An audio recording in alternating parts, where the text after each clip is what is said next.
Welcome to STARCARD Podcast. STARCARD Podcast.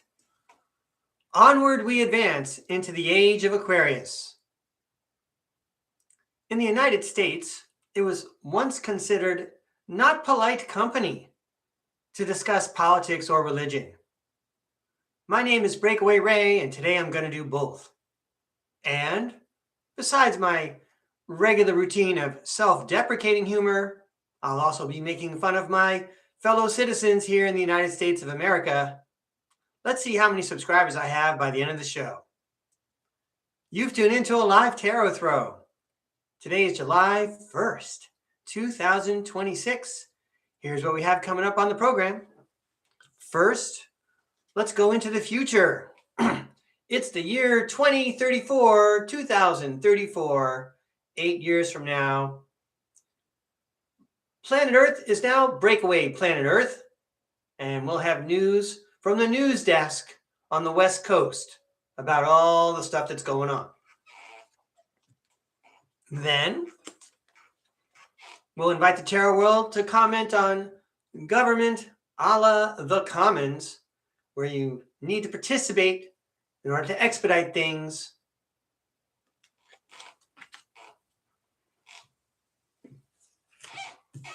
Moreover, we'll be discussing adults and their inner children.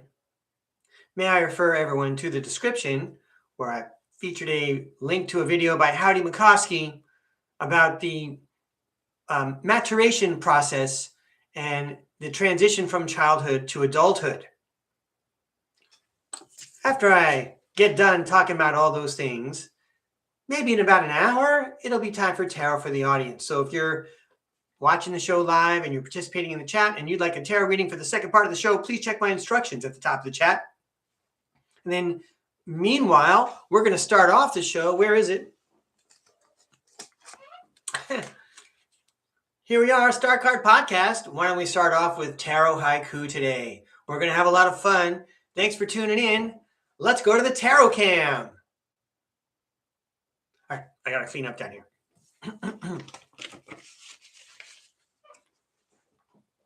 Going down.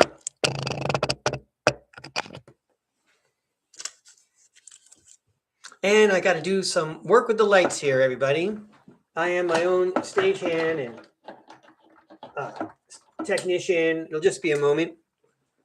But it's almost daylight here on the West Coast, so we'll get some natural light soon. Okay,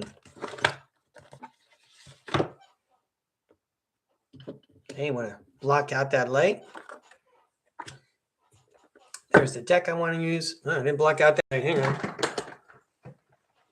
Oh, yeah, it's starting to look better already.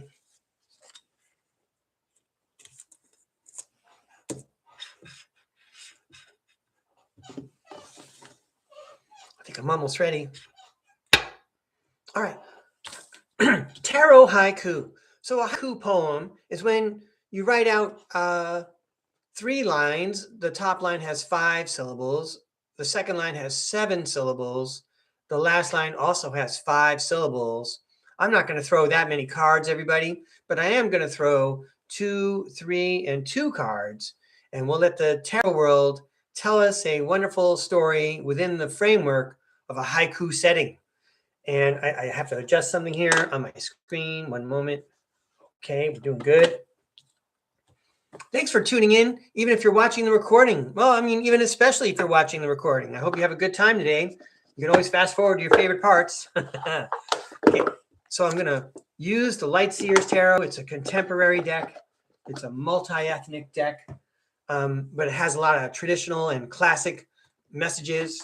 So bring it on, Lightseers deck. Here we go. It's time for Haiku Tarot. Here at STARCARD Podcast. Thanks for tuning in. We all want some wisdom. That's why we're tuning in, and the tarot world is ready to give it to us. Wisdom spelled out in a lovely story with pictures painted by the tarot cards. Ooh, you know, sometimes cards come out more than one at a time, and I'm going to play them as a position and not necessarily as a single card. So we'll have 2, 3, and 2 positions.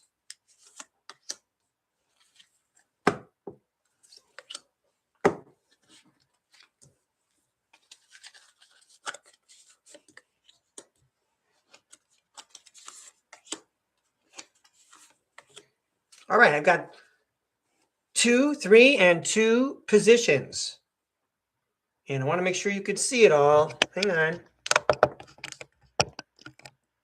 Not that part. You don't need to see my pajama bottoms. Hang on.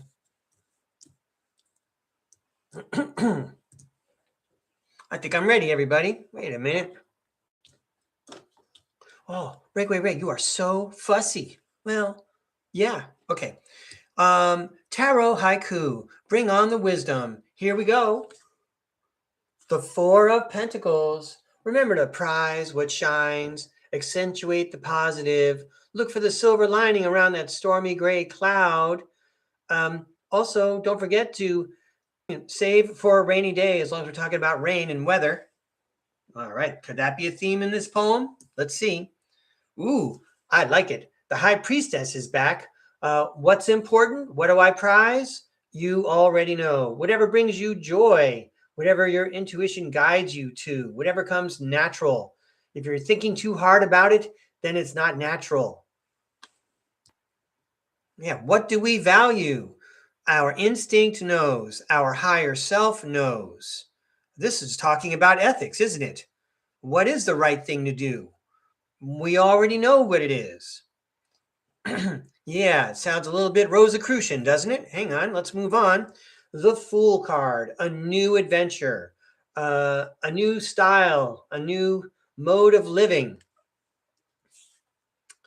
The Knight of Swords, going after it because it's the right thing to do. You're energetically and electrically defending yourself. Nothing can stop you. Wow. And the 3 of Wands says, you always want to be prepared for those big wave sessions that are going to come in. You need to acclimate yourself to the climate, right? The weather. I guess that talks about storms and rain already, because rain would bring good waves if there's a storm on the sea. But the 3 of Wands also says luck is where preparation meets opportunity. So you have to look far, far, far ahead in order to see, where you should be going. And if you don't see it, right, you just ask your intuition, where should I be heading? Yeah, ladies and gentlemen, I know I say this a lot when I start off the show, but I really feel like the tarot world is foreshadowing some of the concepts that we're going to be chatting about today. Let's close the tarot haiku poem and then review. Oh, yay. It's these guys again. It's the 5 of Wands, guys. They talk about orchestrated disagreement. And then in the end, we had that double pull. The 10 of Wands, the end of very hard work. The 9 of Pentacles, now we can enjoy the fruits of our labor. And the 10 of Pentacles, we're talking about long-term security and domestic bliss, a lot more happiness in our home than maybe we're accustomed to, even if we already have really happy homes. So what is going on here, Breakaway Ray? The tarot world's encouraging us to follow our intuition to know what's important. And realize now that we're off on a new adventure.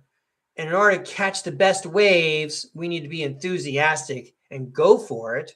But we also need to use our intellect to guide us, as well as our intuition, for the long haul. And we're really being asked to do what's right because we know it and we feel it. Now, there's going to be some resistance, says the 5 of Wands. Of course, there's always resistance. Okay, but once everyone realizes that the hard times are over and we take stock of what we have, we'll realize that we're really in a much better position. And if you look at the story so far, we're talking about maybe a big transition, either individually or as a society. And the only hang up is people who rehearse the dance of argument. Everything else looks pretty groovy. Well, that sounds really inspirational. That is really looking at the bright side of things and not dwelling on all the real problems. Not to say that you shouldn't pay attention to them, but you don't dwell on them and you don't let them bring you down. if people are ready to recognize problems, then it's so much easier just to solve them and get it out of the way. All right. Thank you, Tarot World. I asked for wisdom and I got what I asked for. Well, I appreciate it very much. I hope that was a fun message for other people to hear also. Let me give these a toss and we'll move on to some fancy note taking. Thank you, Tarot World. Here we go.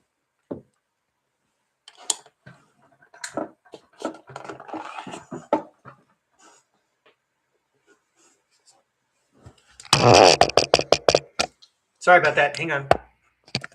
There we go. That's pretty good.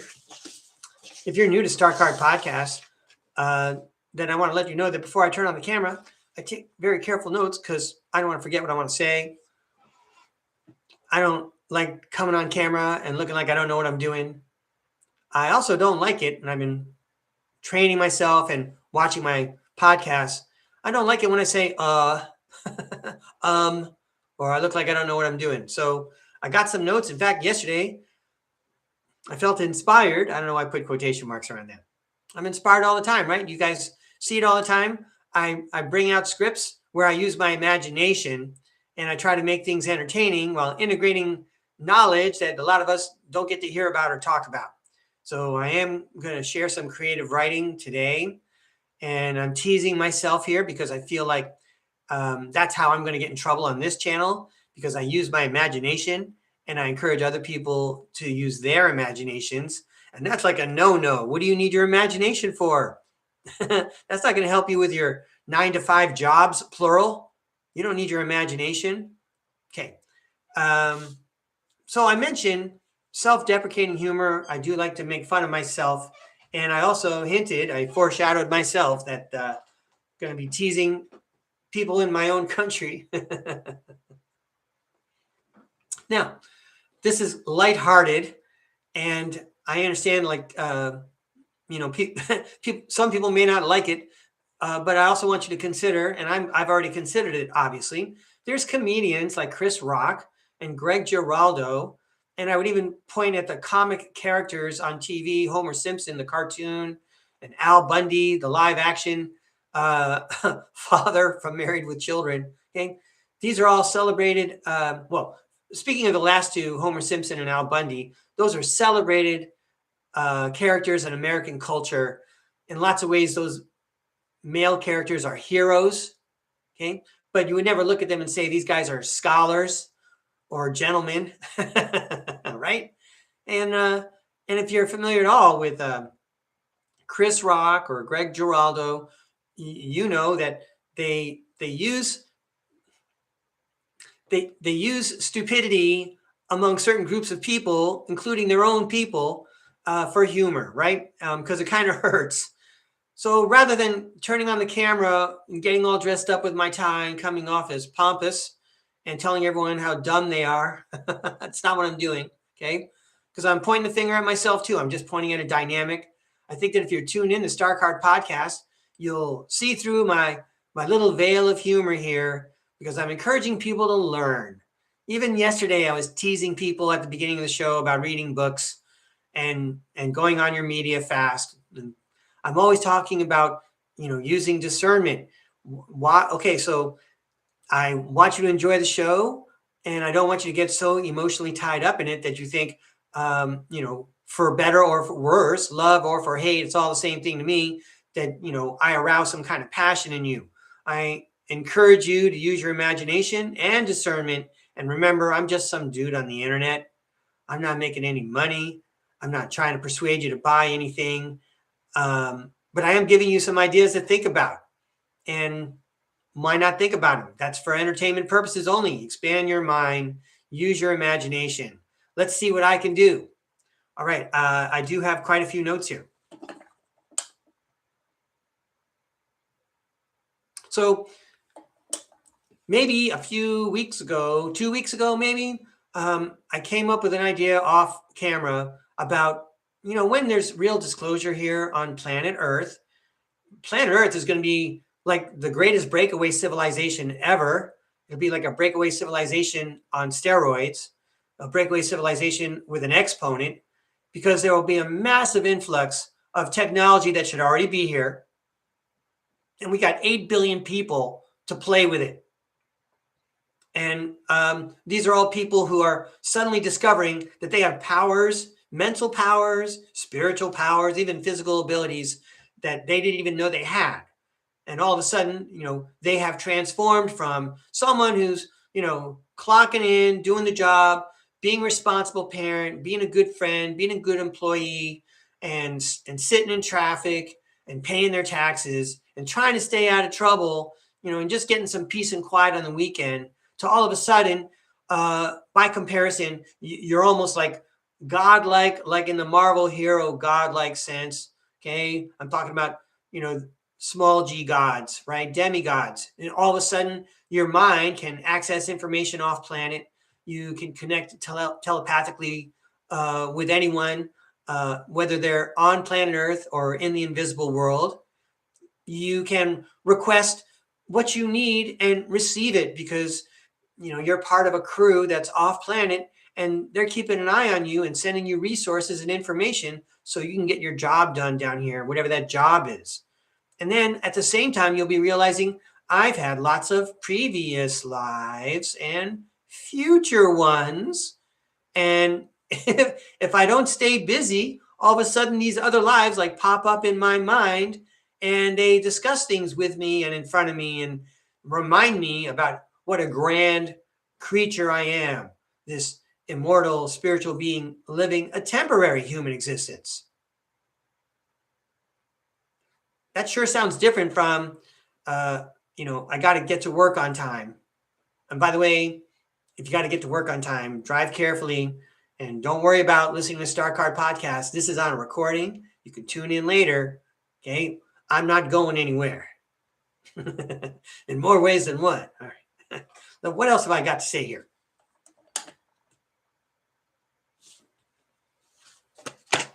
Oh, I beg your pardon. I want to adjust the light so, all right, I don't look so spooky. Here I go. Okay, got it. So I came up with this idea. What else have I got here? Hang on. There were more things I was going to share.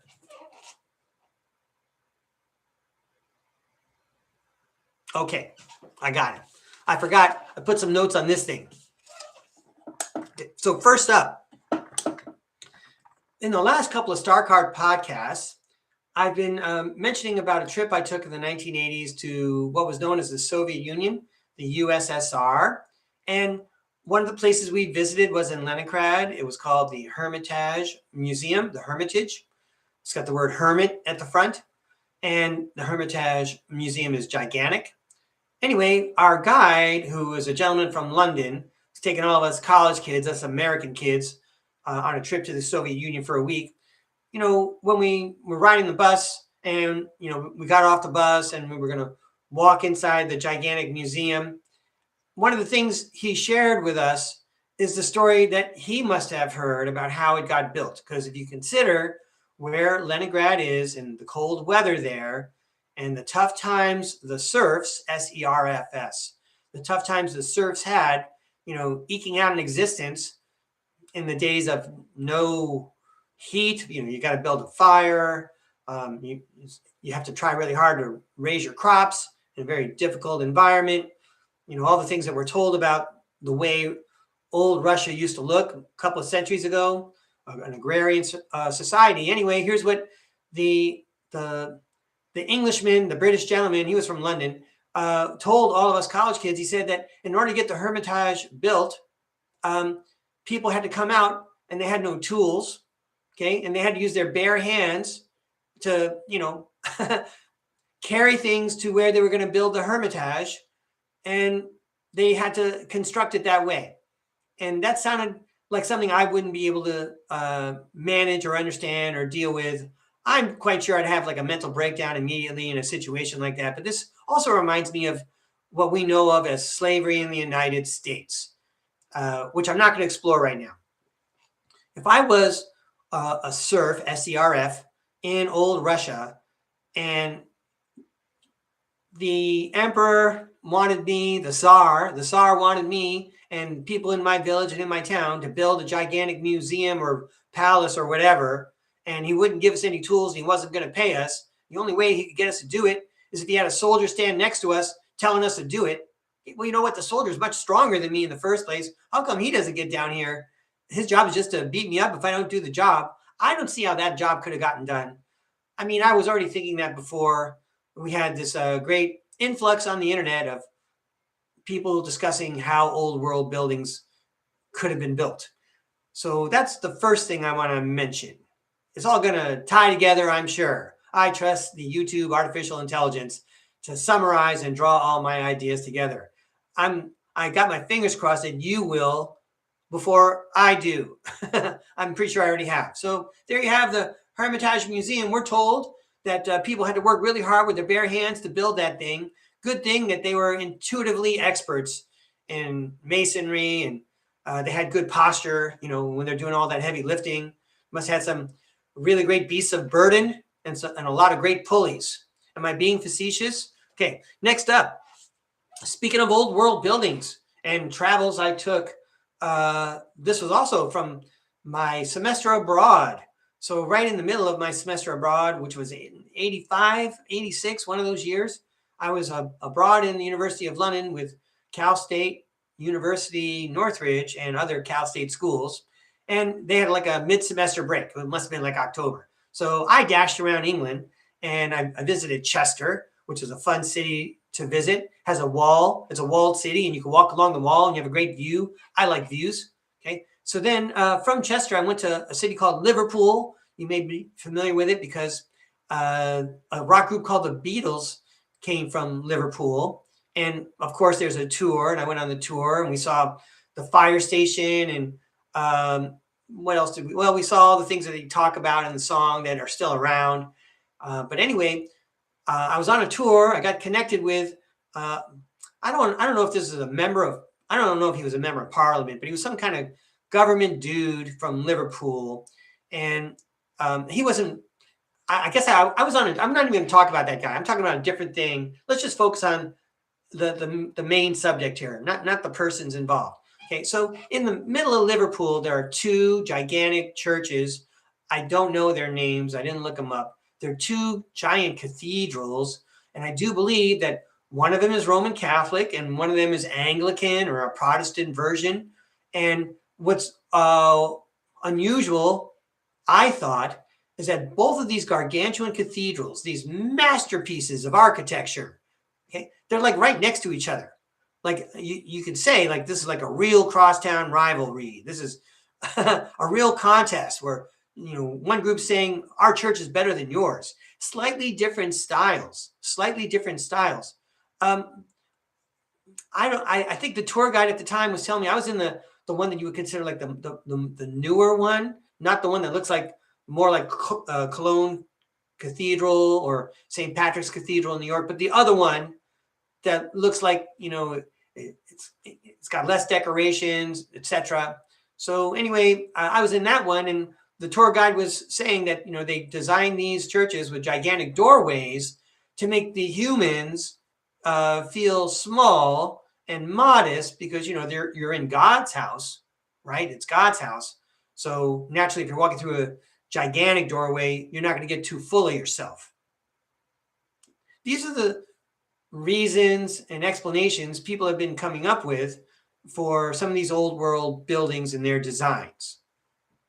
It sounds like how I spend a lot of time in the world of education. It sounds like what we here in the United States learn about, how people in the past thought about the world around them. Well, they couldn't figure out the science, so they attributed to gods and spirits and things like that to make things happen. But we live in the 21st century, and we know better than that. Okay, and what else have I got on my tiny notes here? I'm going to have to take a look at this more carefully. Okay.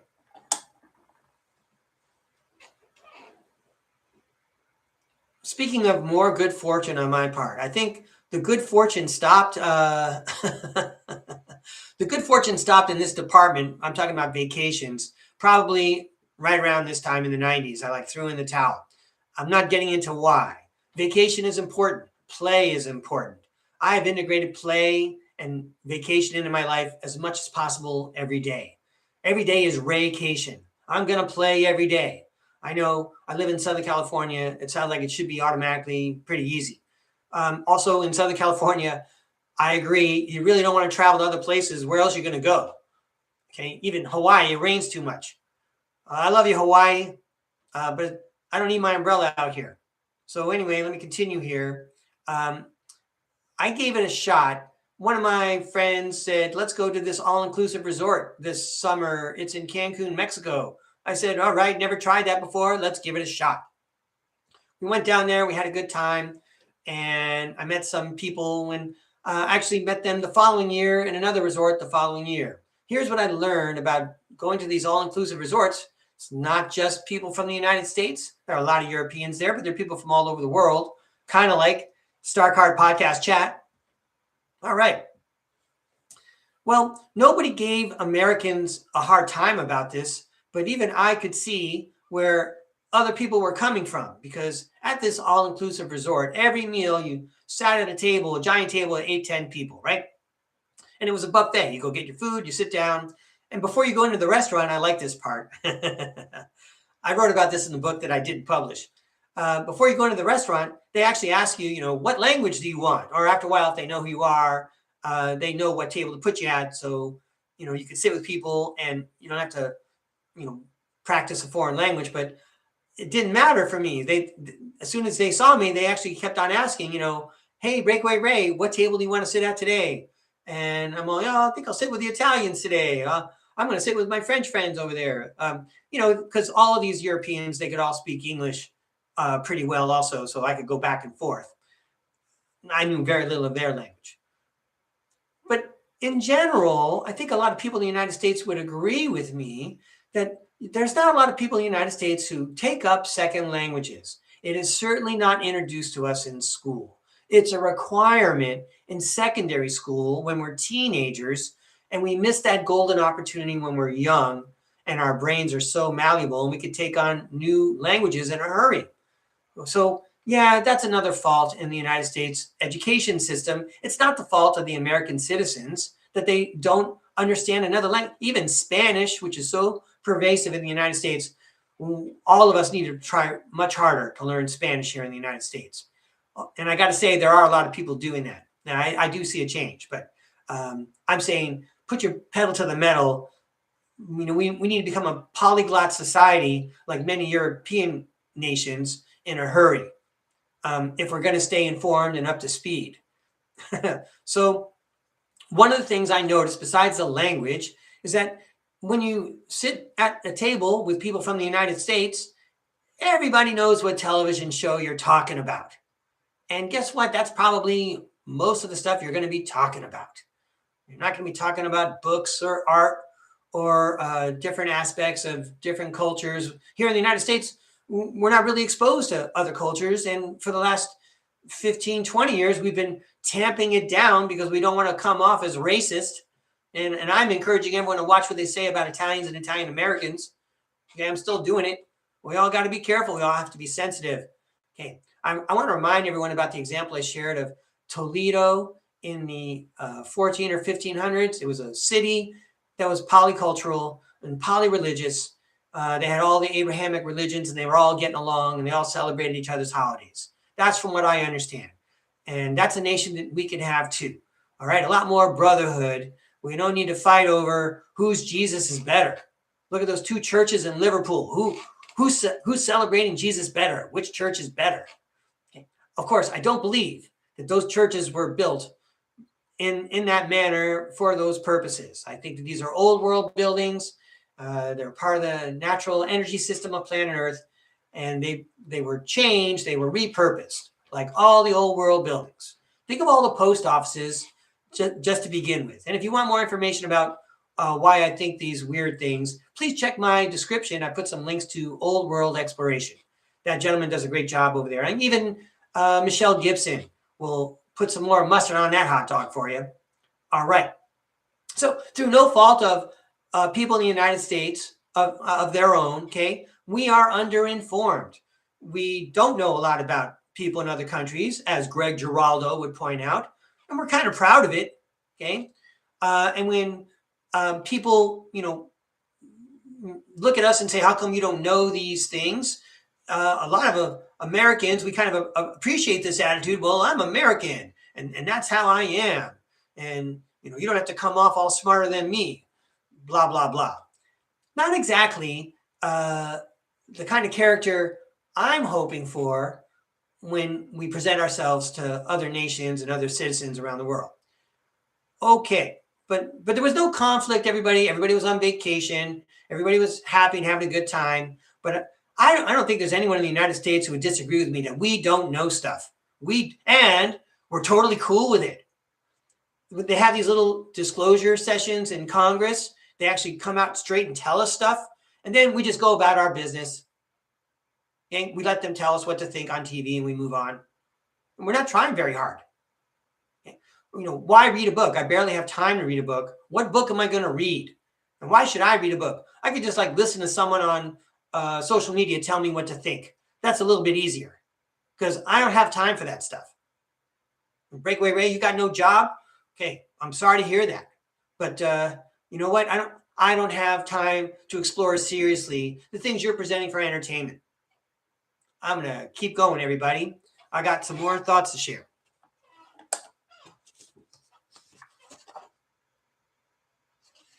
All right, so now I've got some things that we're going to go to 2034. Here I go. 2000. Here we go. It's 2034. It's Breakaway Planet Earth.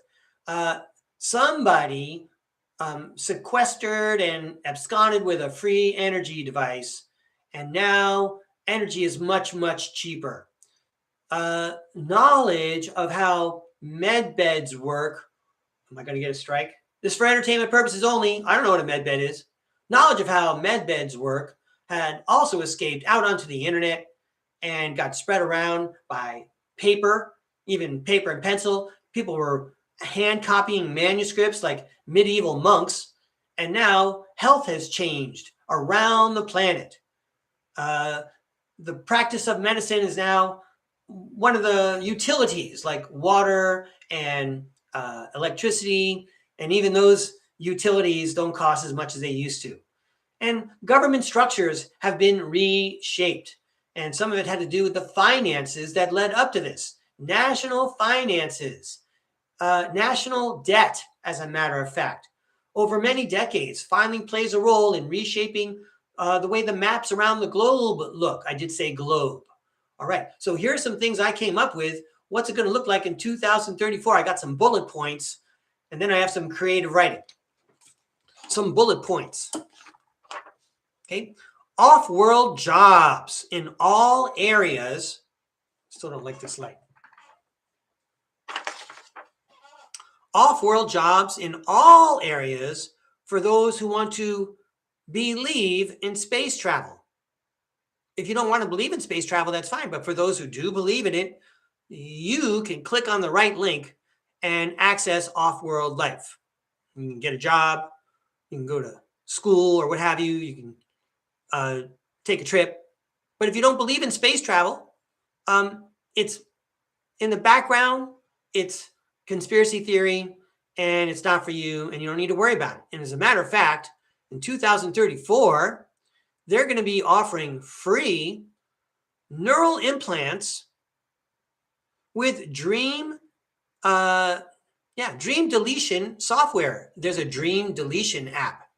Right? Aren't dreams like a real mess? They make you think about things. They offer coincidences and synchronicities. You don't really need that in the year 2034. Okay? You don't need to plan ahead or reflect. Okay? You don't need to channel your energy that way. Right? The government will help you. It's not really a government. Well, it is if you consider fascism, because fascism is where corporations own and run the government. So, the government will provide a neural network implant, and it has an app so that you can delete your dreams, and you can save all that energy for your job, which, the government will pre-select for you based on the new technology, which can quickly determine what you're predisposed to do well at and what you find joy in. All right. What else is going to be happening in the year 2034? Some of the high-speed rail that has been hidden will be reopened to the public. Again, more new jobs around planet Earth. Okay. I was just complaining about history. In 2034, there will be revelations about history, and it will be on PBS, it'll be on the History Channel, and other networks. And there you go. There's more jobs. Sure, artificial intelligence will be rewriting their scripts to tell us what really happened, but there will be chances and opportunities for real humans to write material that the artificial intelligence will incorporate into the scripts for the programming. Okay. Now, what about all the underground cloning facilities and other locations in national parks? What about those? Well, in 2034, they are being managed now in 2034 by the United States Army and the United States Post Office. Now, the U.S. Department of Transit is allocating personnel and resources, but in the meantime, the Army and the Post Office are managing things. But again, it's going to be more opportunity for jobs in all sectors, including science. All right. And then, oh yeah, this is the thing that appeals to all people in the United States. Okay. Energy bills are going to be lighter. And what did I write down here? We'll keep sending bills. Yeah. So to have no energy bills would be too psychologically disturbing to everyone in society, right? All of a sudden you get no energy bills. So in order to go slowly, we're still going to send you bills, but they are slowly going to be going lower and lower. You won't have to pay so much. But to keep the system going, to keep everybody from, losing control because of the new system and the free utilities, we're going to keep charging you. Okay. So we will keep sending you energy bills and charging, even though, what do I have here? Yeah, we'll keep sending you bills and we'll keep charging you, even though we don't have to. And we're going to keep you comfortable that way as our nation transitions and rejoins China in mainland Asia. What does that mean? All right, here comes my script. All right. Let's see what I got here.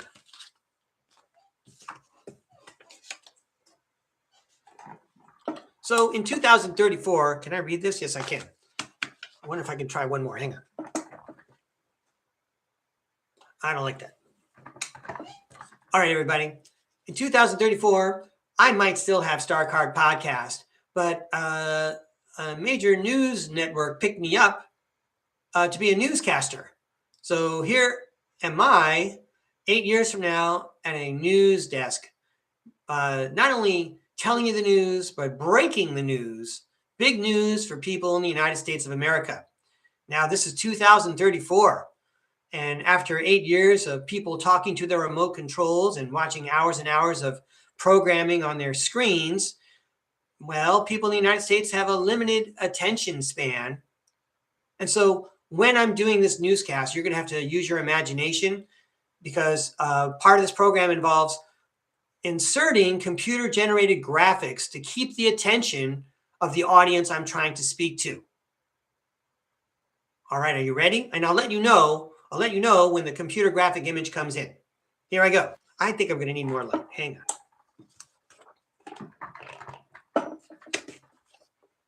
on. This is CNN in the year 2034. Greetings, and voila, your breaking news on Breakaway News, news from around Breakaway planet Earth. This is the Occidental studio of CNN, China News Network, the North American desk. My name is Breakaway Ray, a faithful deliverer of truth, and now I'm a newscaster, and so I have to be careful of what I say. For our viewers in the USA, stand by as we are about to explain the changes which have taken place. In order to maintain the attention of American viewers, artificial intelligence will use the memory palace model of Giordano Bruno to enhance the narrative with computer-generated imagery to capture and maintain your attention. I apologize to our American viewers for the previous sentence, which was 34 words long. Wow, I'm sure that was pretty boring. There you have it, a graphic of a green unicorn riding a Shetland pony while Taylor Swift sings a song by Billie Holiday. First, the aliens have landed. Oh, there's a graphic of a flying saucer stopping by a Chinese restaurant to get a takeout order. And there's a graphic image of a man trying to escape an iPhone factory but cannot make it over the prison wall. Yes, the aliens have landed. You thought mainland China was crowded before? Everyone wanted to know, where will our space brothers live? Not to worry, our smartest, bravest leaders had already planned ahead, building unoccupied city after unoccupied city. Our space brothers moved right in, just like Caucasian clones infesting the post-flood cities of North America. Oh, there's a graphic of a bearded American man with tattoos snacking on a stack of hot dogs while writing a check in Mandarin to pay his loan from a Chinese bank. And that's why my American friends who remember Project Bluebeam, there was no Bluebeam. That was a cartoon. It was never a real thing. So there's no need to fear an alien attack. They were here the whole time. We're the aliens. Hey, anyone remember what we were talking about? Anyone see that episode of Alf where he eats a cat? Wow. I know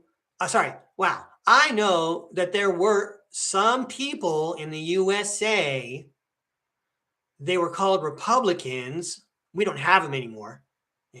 We salute the contributions of those Republicans, from Abraham Lincoln to Ronald Reagan to the last great Republican, Barack Obama. Thanks, Obama. These people acted only on outrage, prompted by mind control, regardless of how intelligent they actually were. They wanted to invade. I know, I'm going to be a bad newsman if I can't keep a straight face. These people wanted to declare war on the aliens in Mother China. Oh, here comes a graphic. It's a man in a Speedo carrying around a tray of fresh fruit, walking around a pool deck where space aliens and humans are mingling and watching the World Cup. And that is why, back to the news.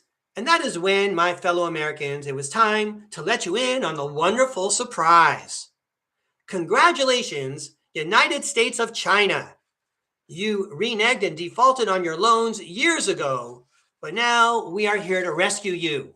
Oh, there's a graphic right there of men in baseball uniforms playing jai against robots built in China while fireworks go off over a table of homemade pies and cookies.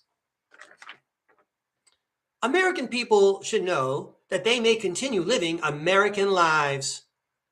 The new Chinese leadership will determine where you will be most fulfilled as a cog and drone in our global breakaway society. Please stand by now and stare at this commercial for neutral. I'm going to read that one again. Please stand by and stare at this commercial for neural sedation and programming enhancement.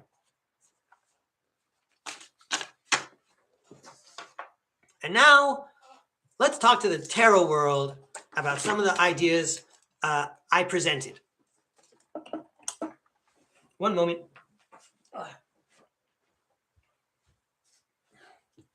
Oh, well, do I have more to talk about? Yeah, I guess I do. Sorry about that.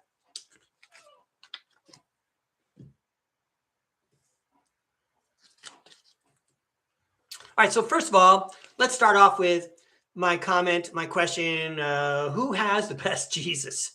Okay, so there have been many conflicts over that idea, right? And as I'm learning more about a group of people called the Rosicrucians, it turns out I come across this expression over and over again, that Rosicrucianism is the religion of the future. Because of who Jesus was, and Jesus was an intergalactic being with special properties to his DNA, right? Because of who Jesus was, Rosicrucianism is going to be the religion of the future. Now, I'm not that excited about having a religion in the future, but let's just contrast it very quickly. The religion of the past, and I was raised Roman Catholic, so I'm using that model. But you can go back to the early Puritans of colonial America and of England, as we were just talking about.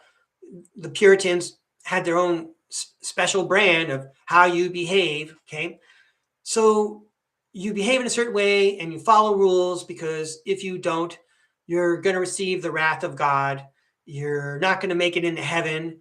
You're going to experience fire and brimstone. So it's a very fear-based situation.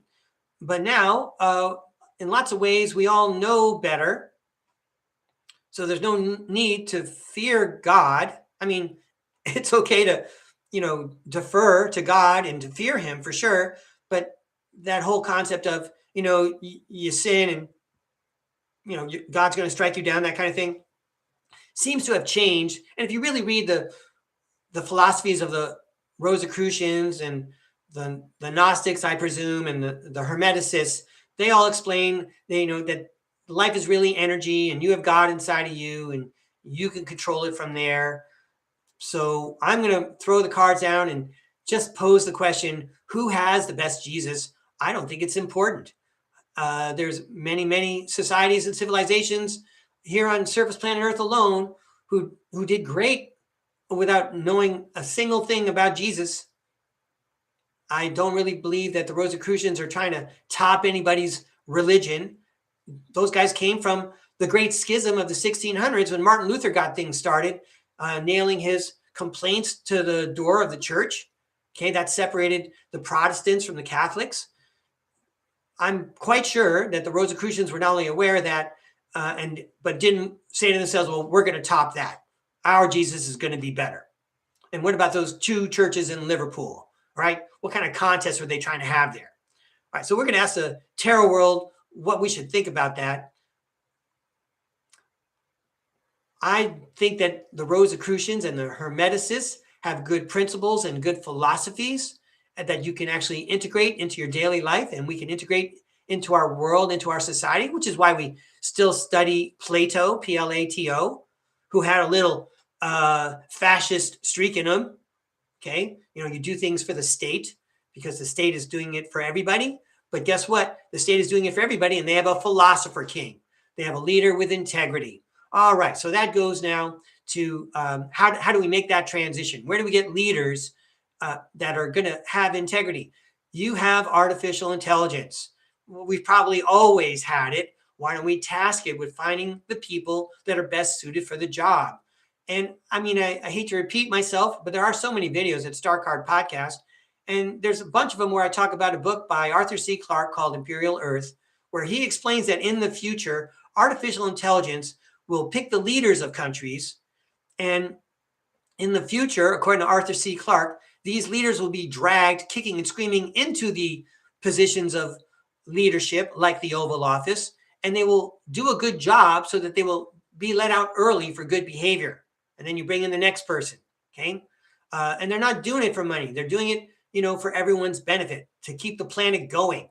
That's not where they're making the money, okay? And you don't make money. I'm so annoyed just by thinking about this. You don't make money because you're in charge of a country. We have an emoluments clause here in the United States. And as far as I can tell, that emoluments clause is being violated just about every day. And I don't even want to discuss why. It's terrible.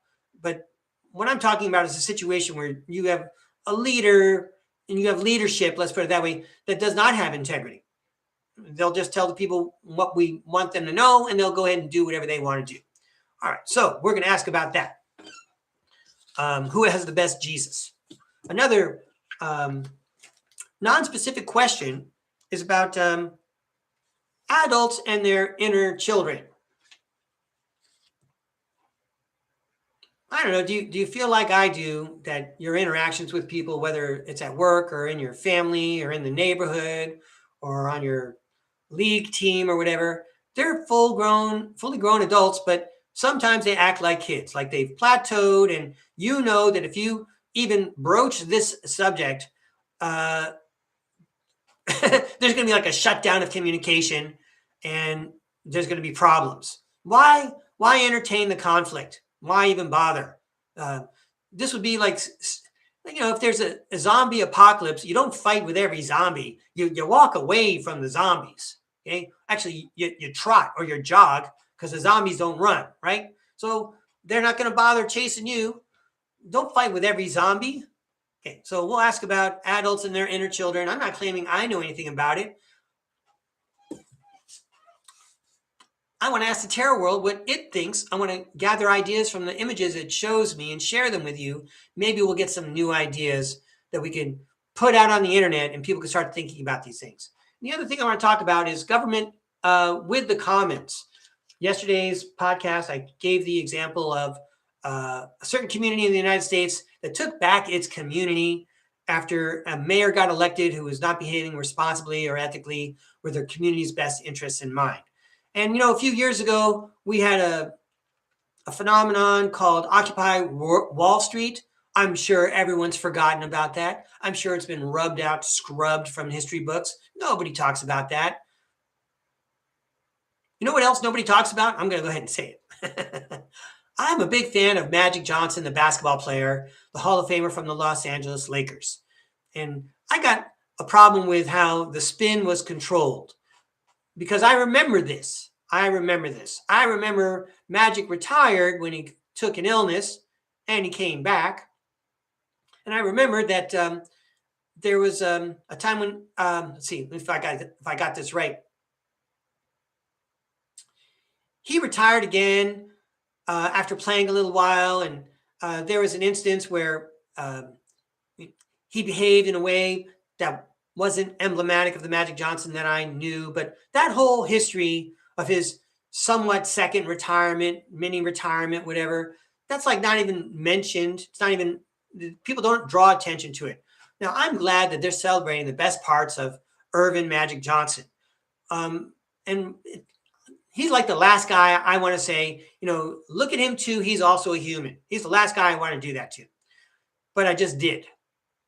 Because I feel like, when you have Magic Johnson, you got a lot of influence. Here's another example. There's a baseball player who played for the Texas Rangers. He also played for the New York Yankees. And he beat Lou Gehrig's record of the most Grand Slams in a career. I believe Lou Gehrig had 24 Grand Slams in his career, and this person had like 26 or something. But it was discovered, of course, that he was chemically enhanced. He was using steroids. And he fought it, and he protested. And then finally he admitted it. And now everyone's forgotten about it, and he's in the booth making millions of dollars sportscasting. So it's very easy. You go along with the program, but we can scrub your history for you. You're a big star. Okay. And then for sure, I want to hear from the tarot world about the year 2034. So it looks like I got 4 cards I want to throw, 4 sets of cards, ask the tarot world about these subjects, and then it'll be time for tarot for the audience. Let's start with the easy one, the fun one, Breakaway Planet Earth, 8 years from now.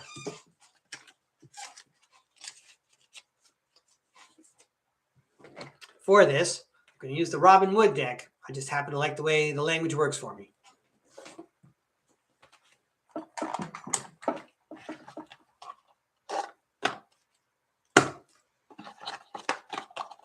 Thanks for joining me, everybody. Let's go downstairs.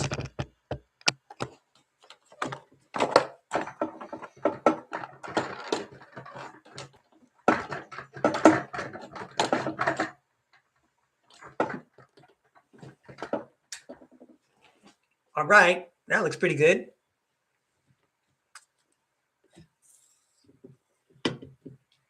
All right, Tarot World, can you please take us to the year, whoops, time out. Let me fix that eclipse. can you please take us to the year 2034? Give us a peek at what's going on. How has our society changed? How have humans changed? All right, that's two groups right there. Got it. We'll make it simple. How has society changed? How have humans changed? Please show us what we need to see today, or whenever we're watching this recording, please tell us what we need to hear. That was like not a shuffle at all, right? Whoa, looks like the devil card showed up. We're letting go now, and we're heading out into the future. 8 years from now, 2034. Breakaway, planet Earth. 2034. Breakaway, planet Earth. 2034. Breakaway, planet Earth. Wow, I'm getting some resistance on the shuffle. Are you noticing that, everybody? This is for civilization, and this is for the individual. Whoops, civilization, the individual. Civilization, the individual. Breakaway, planet Earth, 2034. All right, let's see if I can determine a message from the tarot world. First up, in 2034, Breakaway, planet Earth.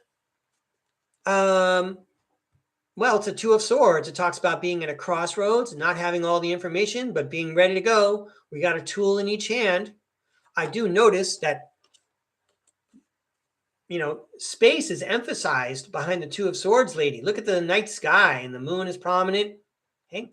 And you have the Strength card, which talks about persuasion as well as power. So it looks like we're going to be at a crossroads in a big way. And a lot of it has to do with what we believe and what we're willing to accept. And that's as a society, right? Because they always tell us we don't want to reveal everything because everyone would lose their minds, okay? If we told them that there were aliens. Well, most of us know that there are aliens, so cut it out. We know what you're doing. You're just trying to hog everything so you can make a buck and enslave the rest of us. Well, there's going to be magic in 2034, says the Ace of Wands, and a new life, says the Ace of Cups. All right. I'm going to say it's okay that we are blindfolded because we have intuition. Just like Luke Skywalker on the Millennium Falcon, the first time he tried the lightsaber, he had the blast shield down and he was still able to use his tool. Right? Look at that lightsaber right there. All right. So civilization in the future, we're going to be at a crossroads, but if we use our intuition, we can see past the garbage and have a new life, a new magical life. All right. So that sounds wonderful. What about the individuals in 2034? The devil card. You're going to have to let it go. Ego death, everybody. The Queen of Wands. You're going to have to appreciate that there is an invisible world, and you're going to have to want to go for it. You can't say, well, I'm grieving what I let go. There's no time for that. Yeah, but it's painful to think about the ego death and having lived a life, and now my whole world has changed. Let's turn that card upside down, because the Emperor says you're in control. If you want it to be painful, it'll be painful. Right? As within, so without. Whatever you think, thoughts are things, you're creating your own reality. So it's up to you how you want to handle it. All right, Tarot World, thank you for that hermetic message. I think that the Tarot World is all revved up. That seemed pretty clear to me, which means I'm not scared to throw on the other ones. Whoops, let me give these a toss. Thank you, Tarot World. Thanks for helping me write that script, which I thought was fun. We'll see how much hot email I get. All right. And then let's go to the next subject. Yeah. Who has the best Jesus? I mean, is that what the Rosicrucians really want to argue about? No, it's not. Okay. We're not here to argue about who loves Jesus more. Okay. What is it? Mother's Day. All the kids come up. I got the best present for mom. I love mom more than you. Hey, come on. We can all love mom. Oh, it's Father's Day is coming up. Hey, happy Father's Day. Is it coming up? Did I miss it already? I'm sorry. I'm out of the loop there. All right. Who has the best Jesus? Of course, Jesus is for everybody. Okay. That's like saying who has the best Buddha. Everybody can have Buddha. There's plenty of Buddha to go around. Am I being too funny there?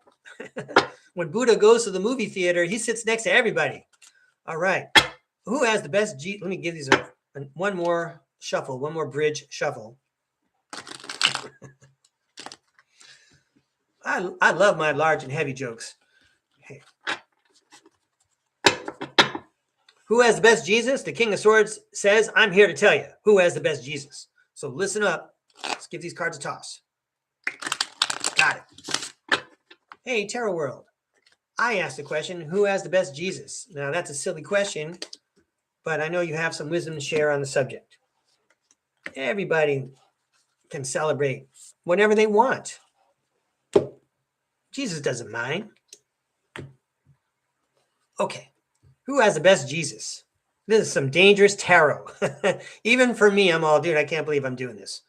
All right. First up, the Two of Wands. The Two of Wands card says you have a good plan. The universe likes your plan. You should go for it.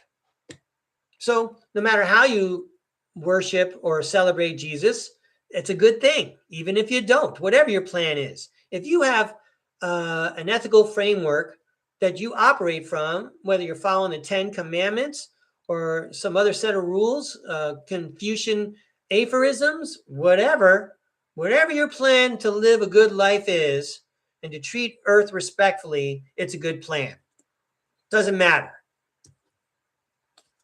The Tower card.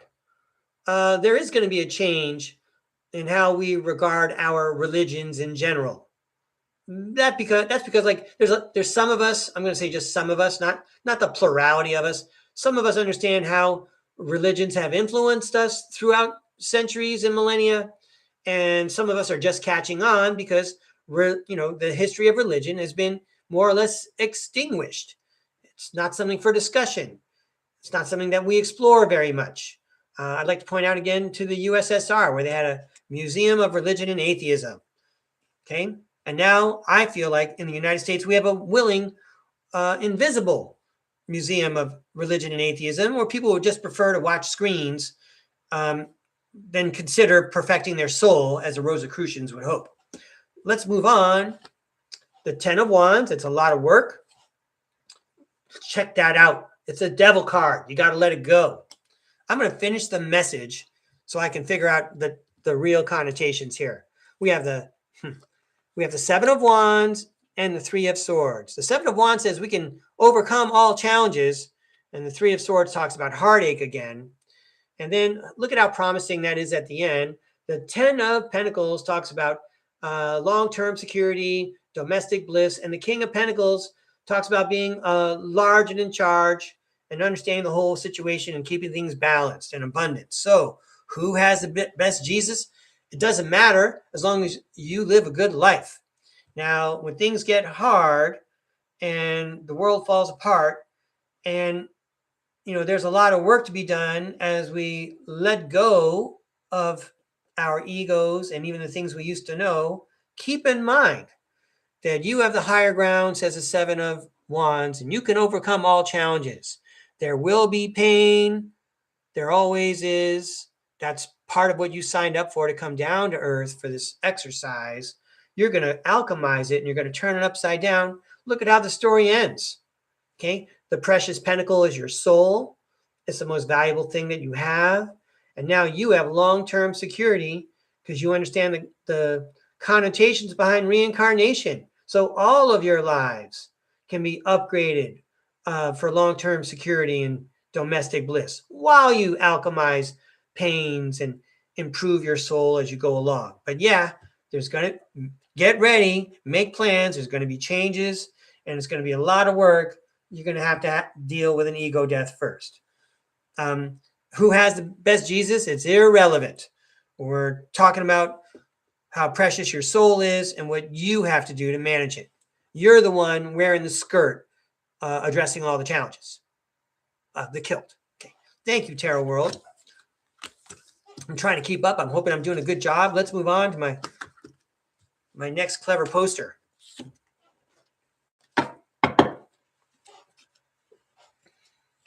Thank you, Tarot World. Let's keep going.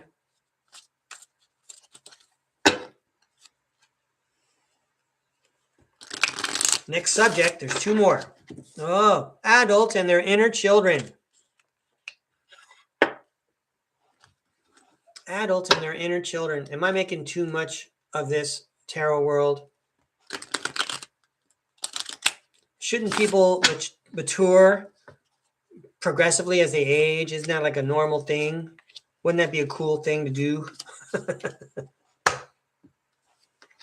Well, the knowledge and understanding and the wisdom of maturation has been slowly taken away from us. It's eroded from our civilization. I'm speaking about where I'm at.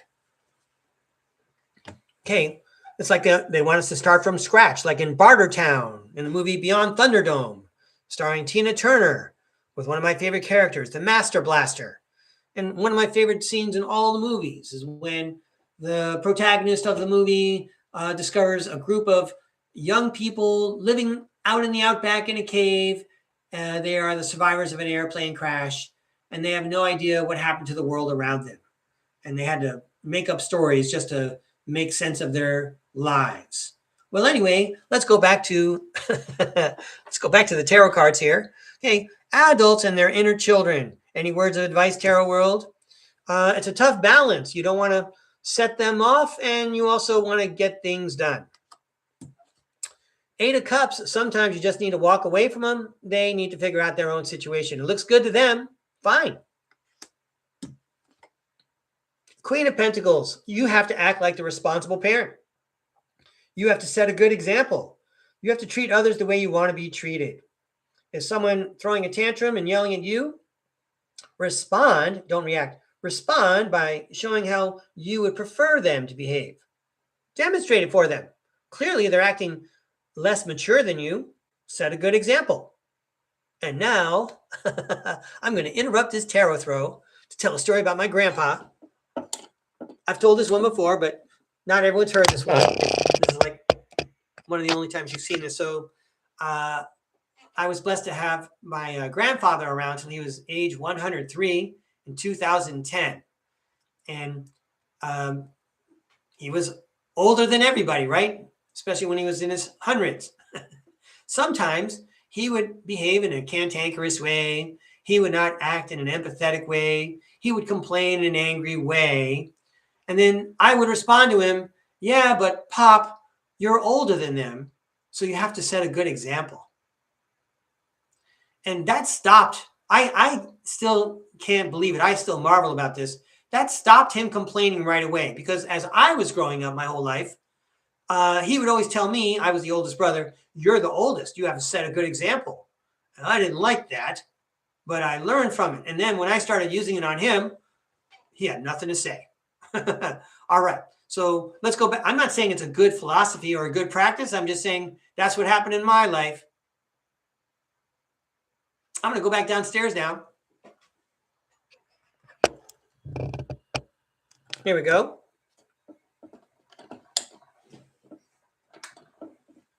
So we got a little cluster here. The King of Wands. Keep an eye on the big picture. The Ten of Cups. The Dream Come True card. And the Five of Wands. The orchestrated disagreement guy. All those grown-ups acting like kids. Let's play fight. All right. Cops and robbers. So when you're dealing with adults that are still licking their wounds from being an inner child, okay, keep in mind the big picture. You want the dream come true. Don't focus on the baiting and the argumentative techniques. Okay, these are good strategies.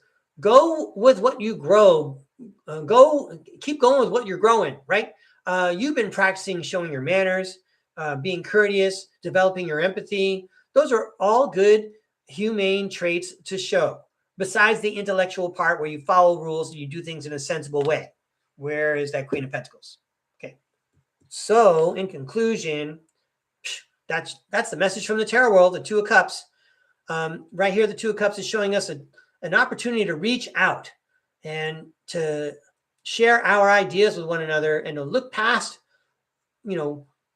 troubles and emotions, the past, the present, or the past and the future, and just focus on the present. This is divinely orchestrated communication between you and this person that you might consider a little bit less mature than you. But also, everyone knows at StarCard Podcast, at the end of a reading, when you see the Two of Cups card or the Lover's card, it means this is a message from the tarot world. Okay, I asked about acting with adults that act like babies. Okay, we got some strategies here, mainly to maintain proper perspective. And here's the tarot world saying, and that's what I have to say. Thank you, tarot world. I'm broaching some very audacious subjects. I'm talking about things that would probably get me in trouble in general in 45 seconds if I talk to real people. But because I'm doing it on the internet and I'm not reading the chat, anyway, I feel rather free to follow my intuition and line up my crown chakra, my throat chakra, and whatever chakra else is involved. All right. We've been talking about how government is going to change. Clearly, the one in the United States right now is so corrupt and messed up. So there's going to be a lot more hands-on stuff going on, but part of that involves allocating resources appropriately and evenly.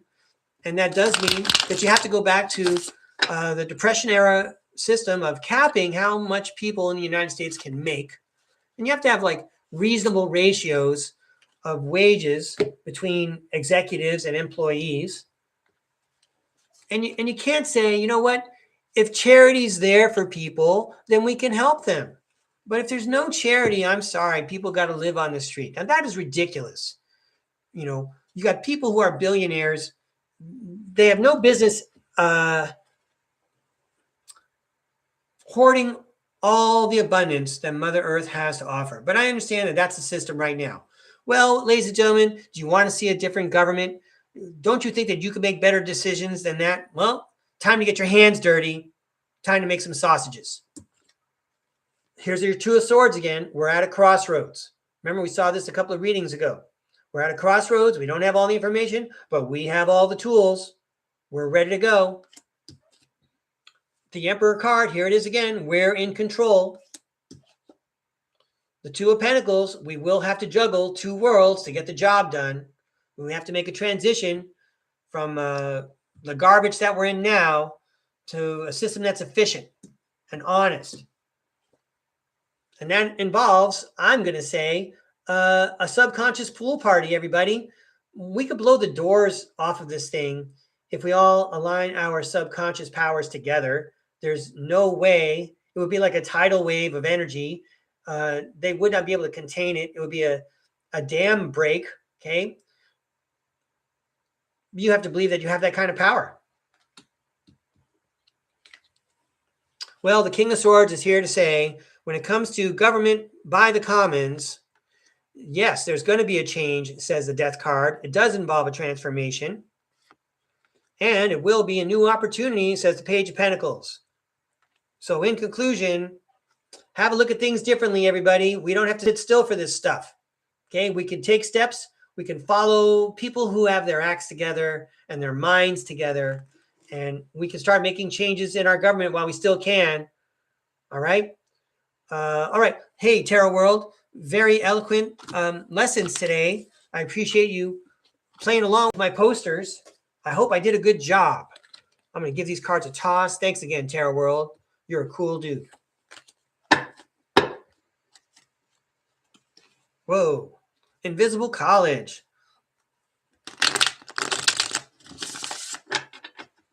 Where are all the students? They're invisible too. They're in the chat. Let's say hi to them. That's right. Hey, Breakaway Ray, I didn't like your content today, but can I still have a tarot card reading? I'm teasing. I think a lot of people like my show. All right, so let's go upstairs and scroll through a lot of chat and say hi to people who are here. Buongiorno, Antonietta. Thank you for joining us from the continent of Asia. Hello, Kimberly Bamford. Great that you're here every time you can make it. Thank you so much. Hello, Namira from the continent of Europe. I got 3 continents so far, everybody. Way to go, Namira. Judy, and an expatriate. I'm teasing. An American abroad in Europe, in London, my old stomping grounds for a few months. Judy, I saw some of your comments in the chat. Thank you very much. I appreciate your support. Share it on your Discord group. Are you on Discord? Okay. Hey, Roey's here. Hi, Roey. Thanks for tuning in again. Let's keep going. Who else is here? Yeah. Hi, Spiderbite. I guess you want me to take out the doors deck. All right. Let me see who else is here. Yay, Salama's here. Good capital letters, Salama. Thank you. We'll throw you some cards. Arwen's here. Good. Hi, Arwen. Shamrocks ahoy. Okay. Who else we got? Yay, Judy. That's a lot of nice support.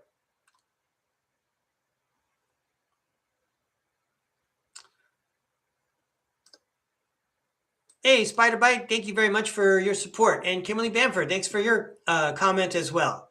I'm going to draw the line now. The line is just a soft boundary for me today. I mean, if you come in after the line, there you go. If you come in after the line, I might be able to throw some cards for you. Let's see how things go. I'm going to get out the name tags now. Hey, if I didn't say hi to you and your name is in the chat, would you like type your message in again under the line? It's fine. I'm happy to throw cards for you. You saw how fast I went through that.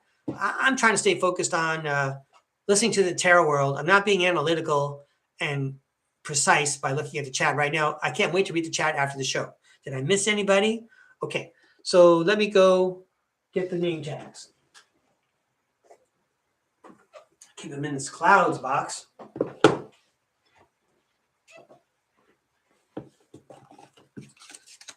All right, so I've got some cats. They're cats from Lyra, Lyra. Also, they're cats from a cartoon I used to like, Josie and the Pussycats. You guys remember that one? You'd have to be 20th Century Baby to remember that one. Okay. Let's see who's here.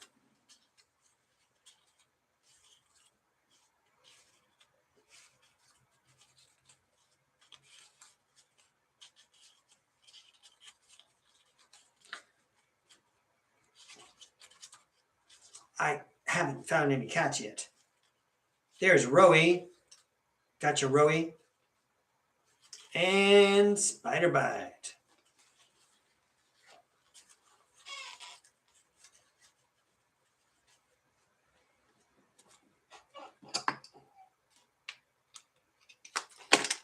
I have shamrocks and apples and hearts over here. There's a couple in here.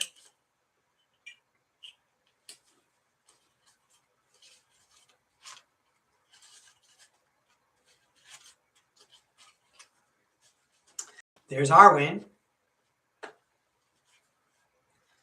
There's Judy. This is NW5. I'm going to pick it up. And Salama.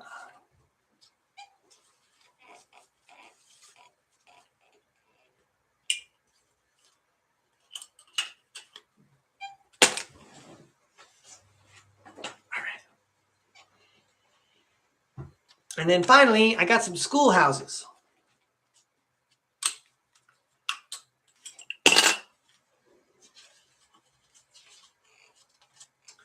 There's Antonietta.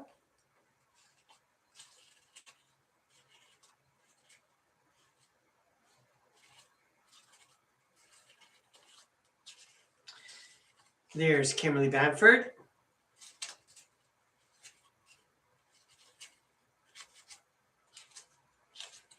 And Namira. So I've got a house here for my friend Rob Khalil from the Typical Skeptic podcast. And I just want to remind everybody, the plan is I'm going to be on his show on July 4th. Don't know exactly what time that is. We work with Rob's schedule. And sometimes I don't really think he's got so many shows, he doesn't sort it out until maybe like a couple hours or even that day. But keep an eye out. Subscribe to Typical Skeptic Podcast. That's where I got my start. Subscribe to Typical Skeptic Podcast, and make sure you hit the notifications button over there and the notifications button over at StarCard Podcast, because I'll post on StarCard Podcast also. It'll be like a couple hours before I go on his show. I'll be bringing some of my material that I've covered the last month since my last appearance there. If you didn't see my last appearance there, the Italian Secret Space Program, I like the thumbnail picture for it. All right. Where did Rob's? Okay. It's hilarious with the Vatican picture out in space. That was a fun show. Okay, I think I got everybody. If I made a mistake, please type it in the chat. I'm not trying to leave anyone out. I want to throw cards for you. I like the practice. You guys are helping me develop my psychic muscles. Is that what's going on? I mean, yeah, I'll make this joke. The longer you guys keep me on camera, the less time I have to cry. I'm not going to cry on camera.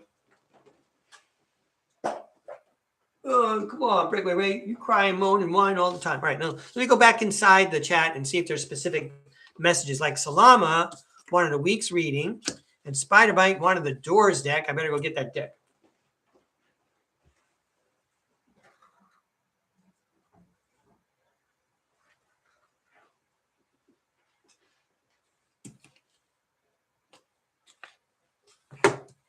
I want to see what other specifics there might be out there.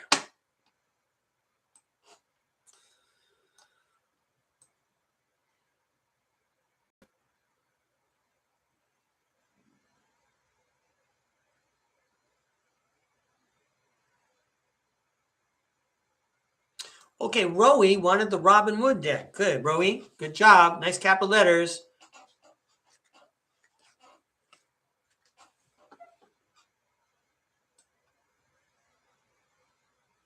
So Judy only wanted 3 cards. Got it.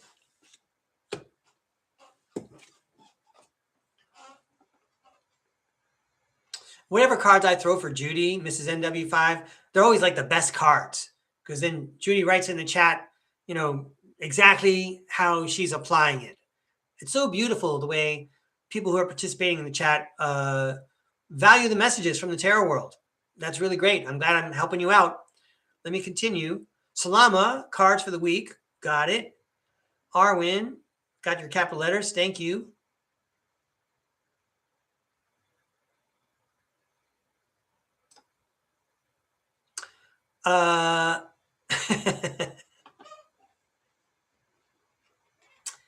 Well, Kimberly Bamford, I'm going to entertain your question in the chat.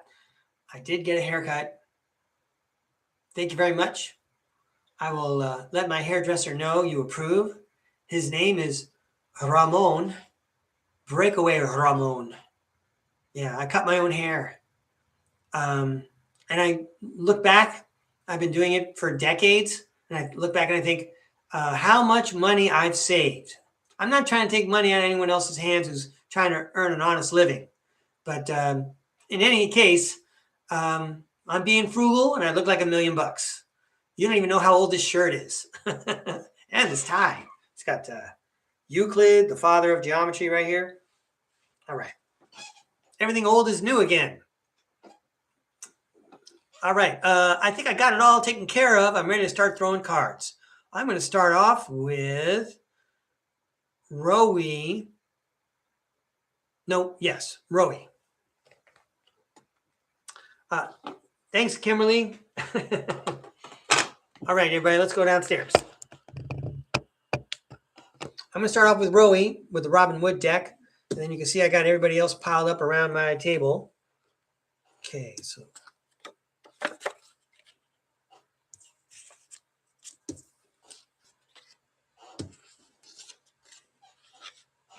It looks like we got some daylight. I may not need a light. Have some anyway, Breakaway Ray. Here we go, Rowie. Let's throw some cards for you. Oh, you know what we could do is, not to, we're just going to focus the energy just on Rowie for now. Here we go. There we go. Right, we're just showing love for Rowie right now.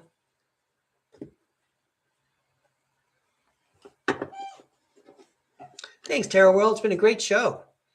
We were audacious in the subjects that we brought up. And at the same time, you did a very good job of helping people who are less advanced than you are understand where we ought to go. That's the nature of wisdom from Ascended Masters. These cards are for Rowie. Here you go, Rowie. Thanks for tuning in again. Ooh, a cluster of 4. Okay. Okay. All right. Sounds good. These cards are for Rowie. This is for entertainment purposes only. Make of it what you will. First up, the World card. Completion. Hooray. We're done. Accomplishment.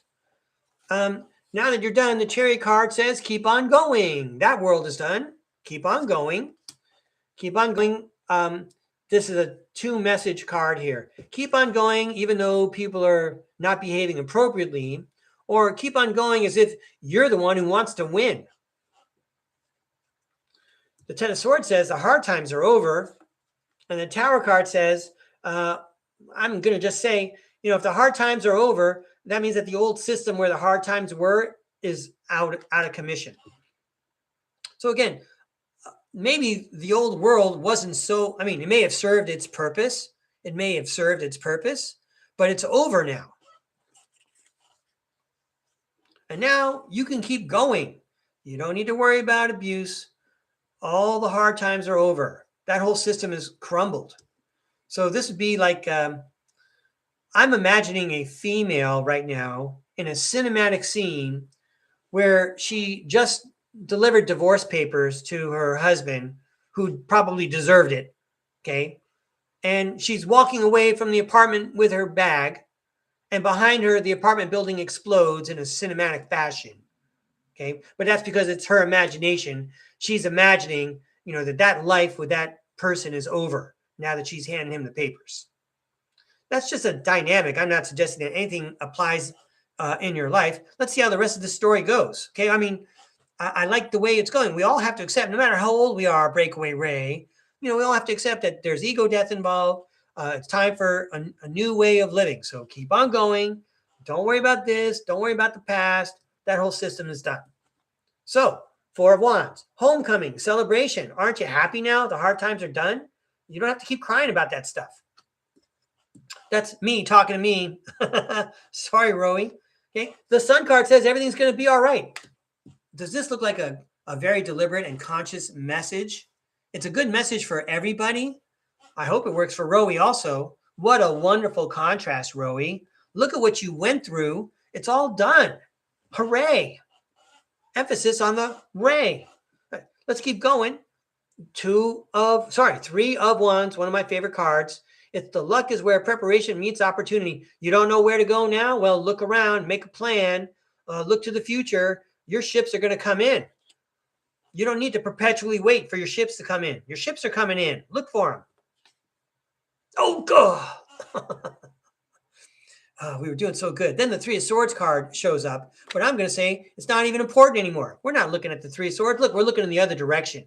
Is there going to be problems? There's always problems. We get past it and we move on. Everything's going to be okay. We're in a good position. The sun is shining. And if we look toward the sun, we can see our ships come in. Does this show up again? We might as well just remember we've been through it before. All right. Thank you very much, Rowie, for inviting me to read. I hope that was a good reading. Let's give these a toss. Way to go, Tarot World. Wisdom all the way around.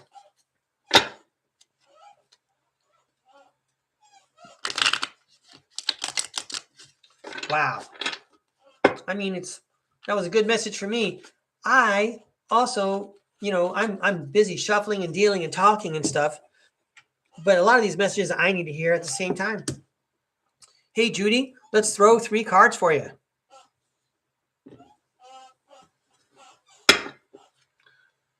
These cards are for Judy.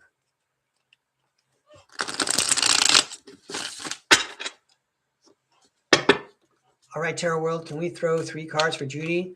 I don't care what cards. You know what cards you want to show her. Yeah. 3 cards for Judy, please. Thank you. Judy, they came out in a hurry. Here's 3 cards for you. The Ace of Wands, making magic happen right out of your pineal gland. The Knight of Swords, going after it, defending yourself, being energetic, charging your electric aura up. Okay, feeling enthused, empowered, and again, charged up. And the Strength card, feeling powerful in all dimensions and feeling persuasive. I mean, Judy, I'm not saying this about you. I'm just saying in general, something I learned. I don't, like if I'm working with students, as I did in the past, I don't need to raise my voice. If I'm making my point, they'll understand. Okay. And in this case, you've considered or thought things so clearly that you're projecting the reality around you in a big way. So recognize your power and, well, again, think of a queen on her throne while you're out there in London. Okay, again, a queen doesn't need to yell or bark or wave things around. She can just speak a sentence. If the subject's going to listen, they're going to listen. And if they don't, they don't. It doesn't matter. You're totally powerful and you're totally lined up with what you're supposed to be doing. So right on, Judy. Keep up those excellent boundaries and keep marching forward on whatever your passion is. Thanks for inviting me to read. I hope I did a good job. And Rowie, thank you for your comment. I appreciate it. Oh, okay. Yeah, your dreams, huh, Judy? How about that? I'm glad it's all working out. I'm glad everyone understands the message. Okay, let's see. And then Spider Bite, one of the Doors deck. Why did I say that like that? The Doors deck. Here we go, Spider Bite.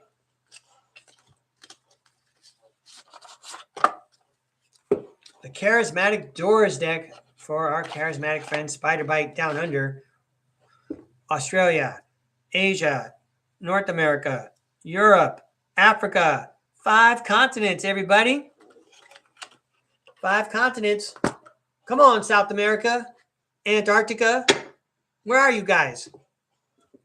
I think I could get Antarctica first because you guys probably speak English down there. I think there's a lot of South Americans who speak English as well.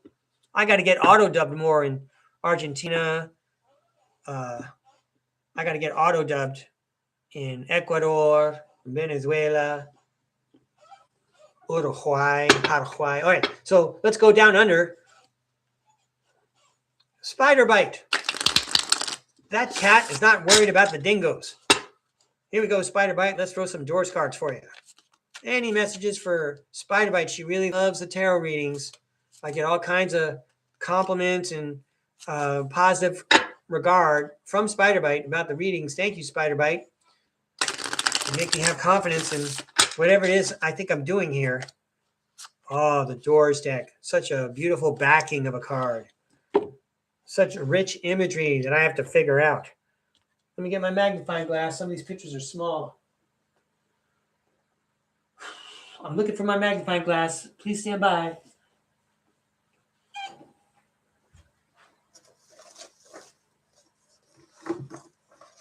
Almost there. Got it.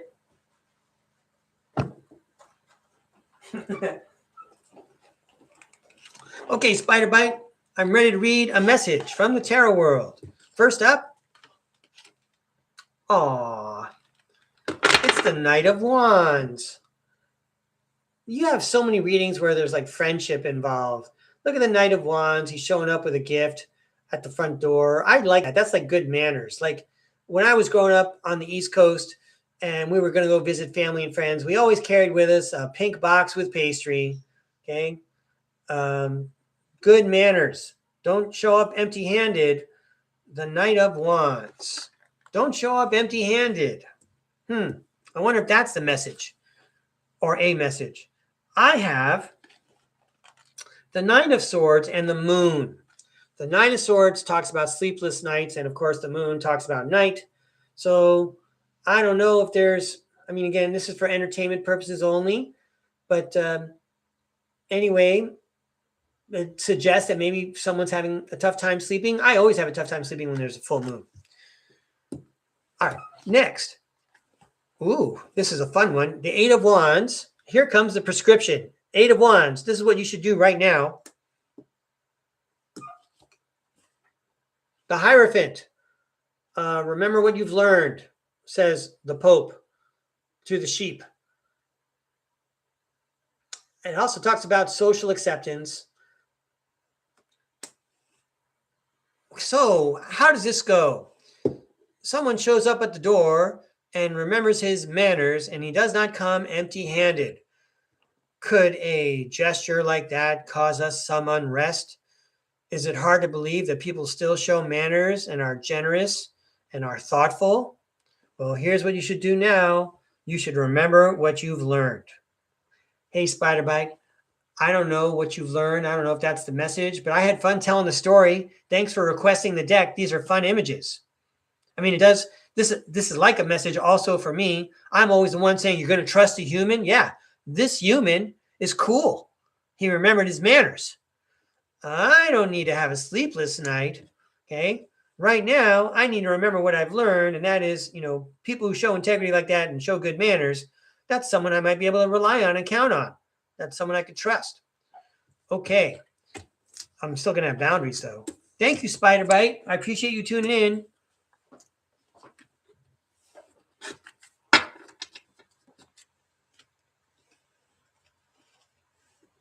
Thanks, Dora's deck. That was exciting. All right. Now, I want to address Salama. She wanted a reading for the week. We're on Wednesday. Is that right? Hey, Spiderbite, thank you very much. I'm glad you liked it. That's cool. Okay. I want to make sure I got Salama's request correct.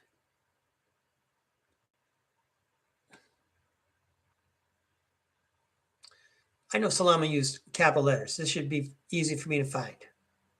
Yeah. Cards for the rest of the week. Got it. Okay. Okay, Salama. Cards for the rest of the week.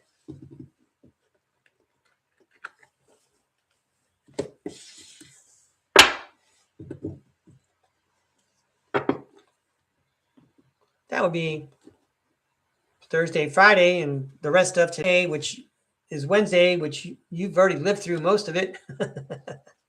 So, yeah, the rest of the week. Let's just see. The rest of the week. We'll go Thursday, Friday, weekend. All right, Tarot World. Can we take a look at Salama's tarot calendar, please, for Thursday, Friday, and the weekend? Thank you very much. We're checking the tarot calendar for Salama. Thursday, Friday, and the weekend. Checking Salama's tarot calendar. What does she need to see? What does she need to hear, please? Thank you. Tomorrow, Friday, the weekend. Tomorrow, Friday, the weekend.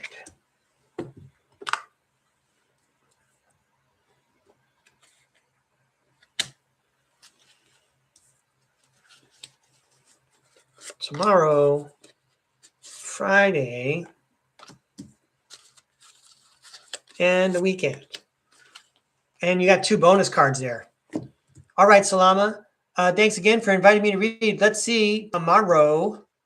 The 9 of Swords. Sleepless nights. Are we worried about something? I thought we were partying. The Wheel of Fortune. Are we worried about a schedule? The Knight of Cups. No need to worry. There's a knight in shining armor. If there's no need to worry, let's take that nervous energy and channel it in a positive way. And this is making me think of the big wheel that you spin on the show, The Price is Right. Because again, the end result is knight in shining armor. We're going to solve the problem. Now is not the time to worry. Channel that energy. You have a solution coming up tomorrow, Thursday. Friday, 4 of Swords, suggesting rest. Whoops. The World card. Yeah, Friday, take a rest. The week is over. And the King of Cups. Sit back and make sure you do self-care for all parts of your body. talking about your mind, your body, and your spirit. Exercise every theater of those operations. I'm going to be a big proponent of exercise, get the blood flowing to all parts of your body. But again, here's your Friday. The week is over. Take a break. And by doing so, rejuvenate in a wise way. The ancient Greek word for school was leisure. Like whenever those Greek guys in ancient Athens, classical Greece, had a break, they would go study. And that helped build them up for the next work week. These are suggestions, Salama. I'm doing the best I can with the cards I got. And now let's see what your weekend looks like. Looks like you're all charged up and you're excited about the weekend. The Knight of Swords shows up. Wow, the Lovers shows up. You're really going to make a union or some kind of communion with other people, maybe even in a friendly or even a romantic way. Or it's possible that you even get some kind of download over the weekend that really inspires you. Because look at this, the Three of Cups says you're celebrating with friends. Have a good weekend, Salama. What are these two cards about? Look at that. It's the Two of Swords and the Ace of Pentacles. We keep seeing the Two of Swords today. It's that skip record, the tarot skip record thing. Anyway, the Two of Swords says, you don't have all the information, but you're ready to go as soon as you get to that crossroads. And the Ace of Pentacles talks about a new project. Our real King of Cups is going to look into the future, but not perseverate.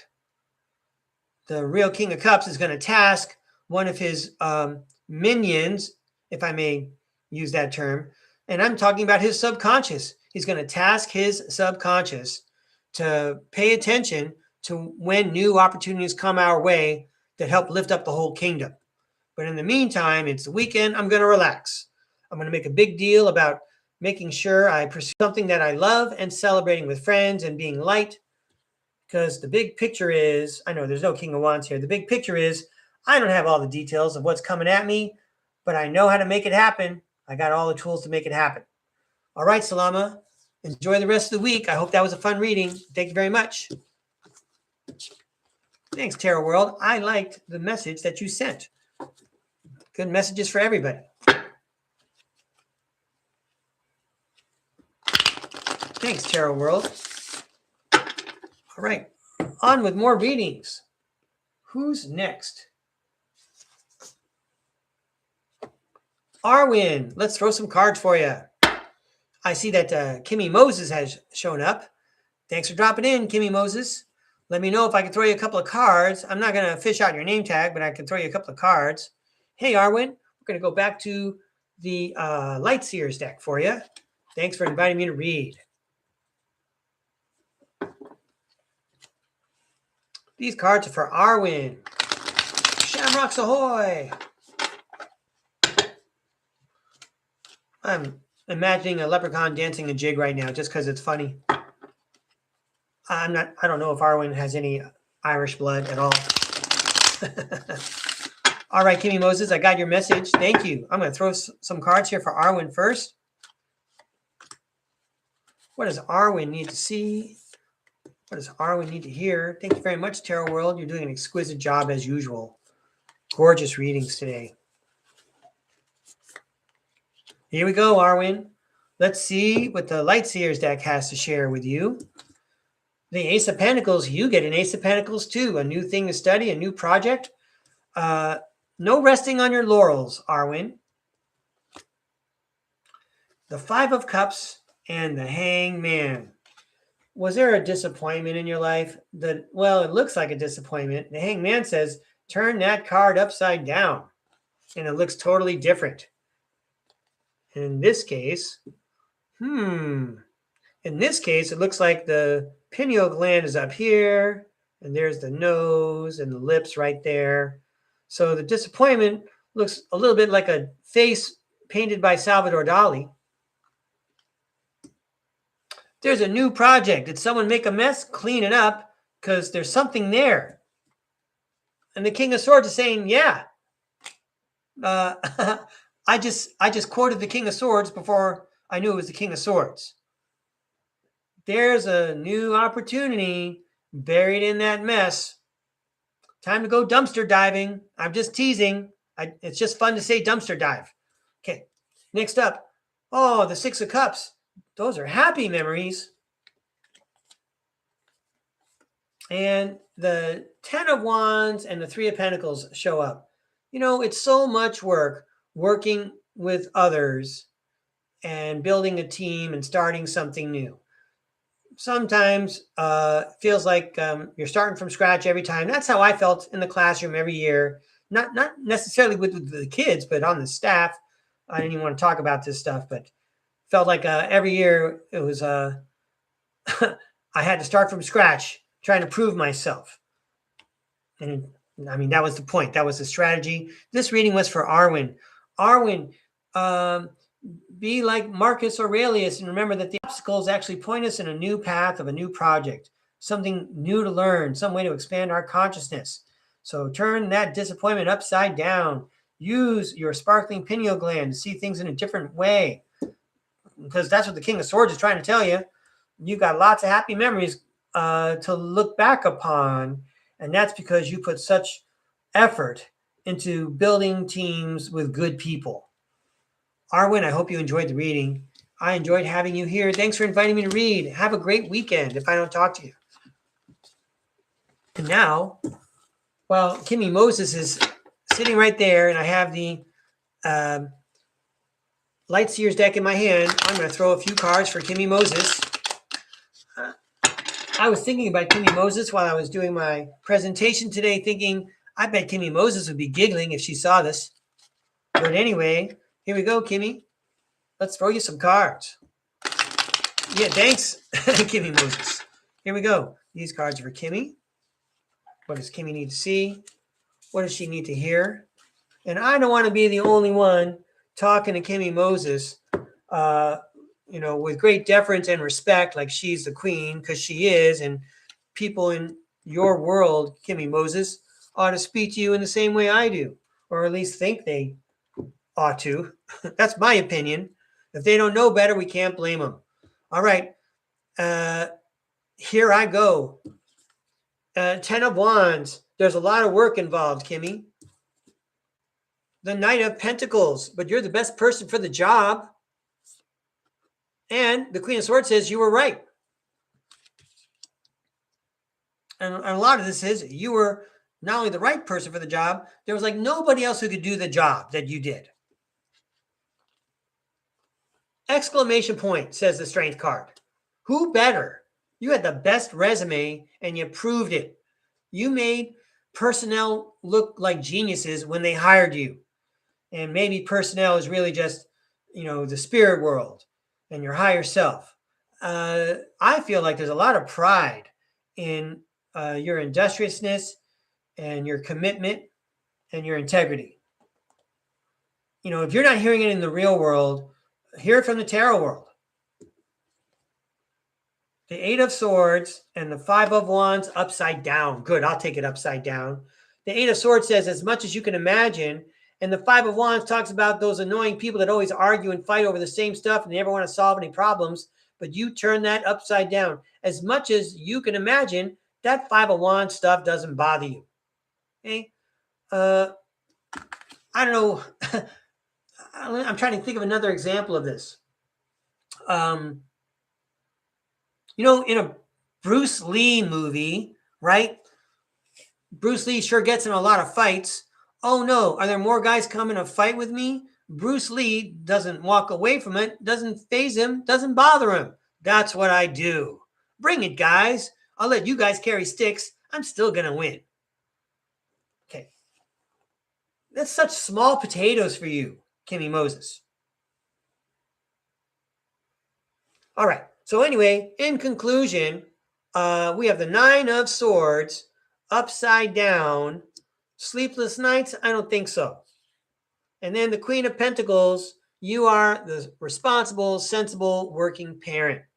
You are the expression I don't like in quotation marks, adult in the room. Why do we need another adult in the room if there are already adults in the room? Let the adults in the room behave like adults. But in the meantime, I'm not stooping to their level, and I'm not going to let their level bother me. All right, Kimmy. I hope that was a fun one. Thanks for tuning in. I'm going to give these a toss. Thanks, Tarot World. I love that inspiring message. You go, girl. All right. You're welcome. Kimmy, I saw your message. You're welcome. Let's see who's next. Antonietta. I'm going to go.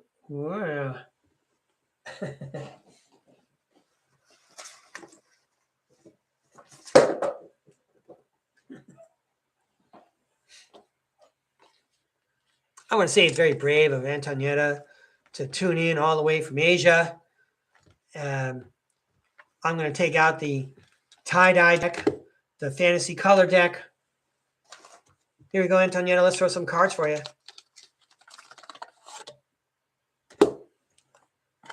A fantasy colors deck. Another strength card.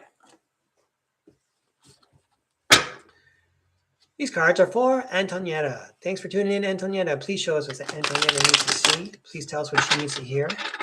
Thank you for all the wonderful messages today. I learned from all of them. Whoa. There's a card for Antonietta already.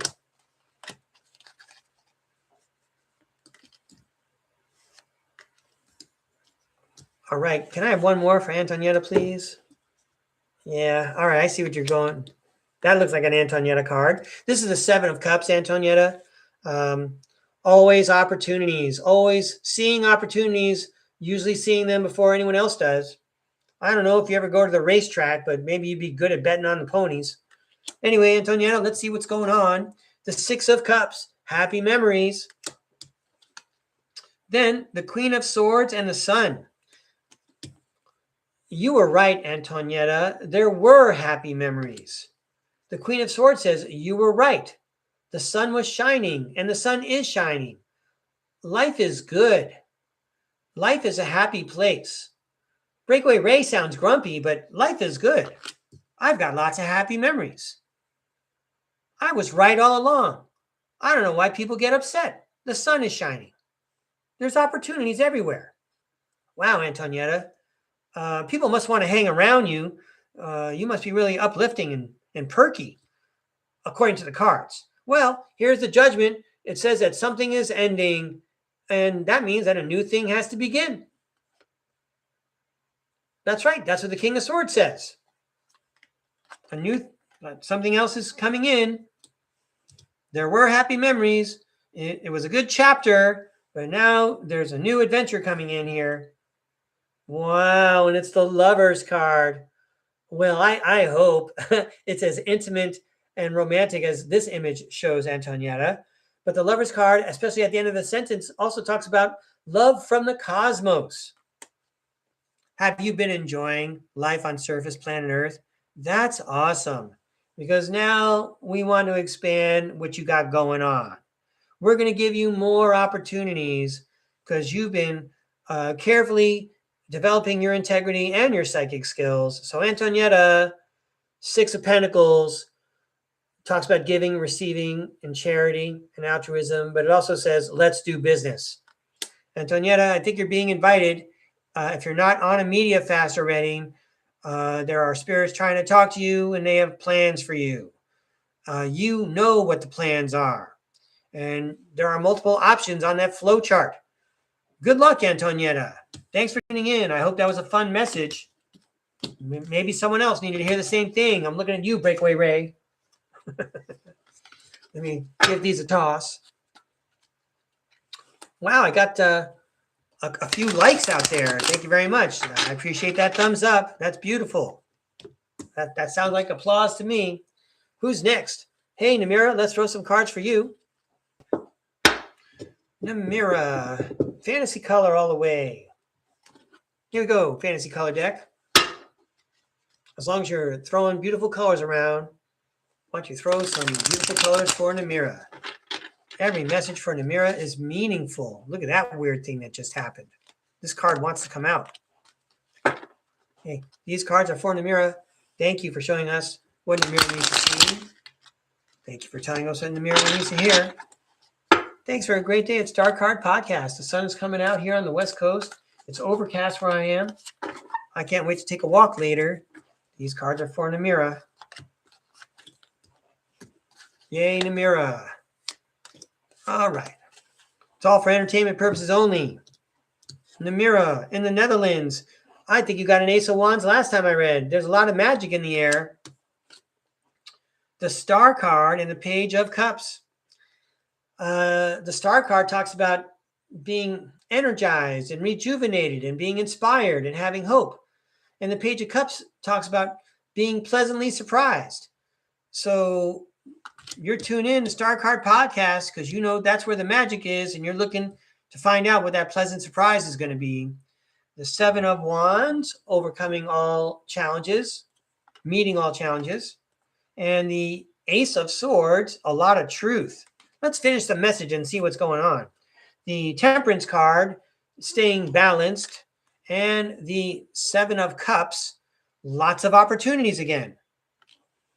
Well, Namira, there's magic in the air. So maintain your good spirits. A happy surprise is on the way. You're capable of entertaining all challenges, and that's the truth. So don't get down on yourself. Does someone feel like they're challenging you? Are they looking at you in the eye, Namira? All right. Yeah, but do you want to mess with the Ace of Swords? Look at her. Okay. She means business. She knows exactly what to do. She's the truth. Maybe this is what they see, and the truth is always hard to look at, even though this one's easy on the eyes, right? All right. So you can handle all the challenges, even if you have to conceal and put a patina over the truth that you carry with you. So maintain your balance because a lot of opportunities are on the way. Hey, Namira, I hope that was a fun message. Thanks for tuning in to Star Card Podcast. I appreciate your support and your long-time subscription. Thank you, Tarot World, for those lovely images from the tie-dye deck.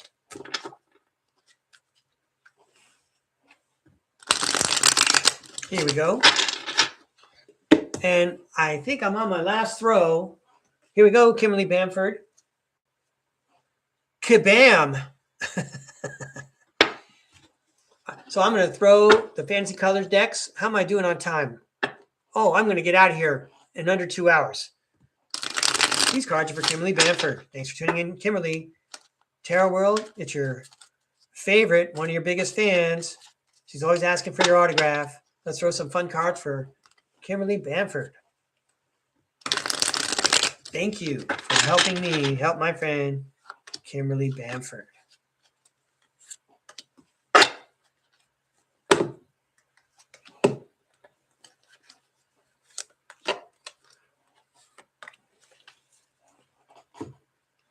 Kimberly Bamford, the Five of Pentacles. This is a good place to start. Okay, Five of Pentacles, a sense of abandonment, feeling forlorn, maybe feeling alone, but no, remember in the Five of Pentacles, things may be hard, times may be tough, but these people have each other, and you have your friends here at Star Card Podcast. Everyone putting cartoon hearts and emojis in the chat now for you. The Eight of Swords. So as much as you can imagine, King of Swords. Here's a message from the Tarot World. They're really saying, this is like your spirit guide saying, Kimberly, listen to us. Are you in this kind of mood? I want you to listen to what we have to say. Four of Cups. Be grateful for all the things that the universe brings you. I know it's hard to always remain positive, but remain positive 51% of the time. That's Margot Elise Miller's maxim, 51% of the time. And you'll keep that momentum going. Maybe you need to go check out, maybe you'd like to go check out Margot Elise Miller or the one I admire so much, Sima Genshi. I don't watch her anymore, but these ladies pump you up and they really reframe your mental perspective on things if one would need that. So the King of Pentacles shows up and the Nine of Cups. Whatever hard times there were, the King of Pentacles says, we're going to take stock of what we have. And if we do that, we'll realize we're really in a good position. In fact, the Nine of Cups guy might point out and say, yeah, it's a wish come true in lots of ways. We go through life and all these adventures happen to us, but where we're sitting right now, it's not a bad place. It's like a wish come true. Hey, Breakaway Ray, are you listening to this? So in conclusion, the Hierophant, you have an opportunity to learn more, and you should proceed forward with the good things that you have learned. And as far as I can tell, Kimberly Bamford, you learn all the time. You're always tuned in to hear the strangest theories and the most interesting guests on lots of different podcasts. You go, girl. Have a good time. Where's the Queen of Wands? Look, we hardly remember this guy. All right.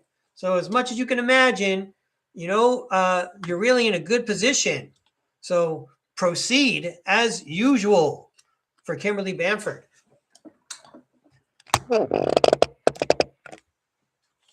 Thanks for tuning in today and watching the show. I hope I gave you some fun things to think about. It was fun for me to turn on the camera and share those thoughts with you. Wow, you made my day. My name is Breakaway Ray. Now get out there and make your own day. I'll see you next time on StarCard Podcast, whenever that is. Okay, we do have the 4th of July weekend coming up. Can't make a promise that you'll see me on a daily basis, but I love turning on the camera. People have heard me make this speech so many times. Not sure about tomorrow. Going to make sure we're out there on July 4th minimum. And whatever you do, everybody, have a good one. Thanks a lot. All right. Take out your notebook. Start writing.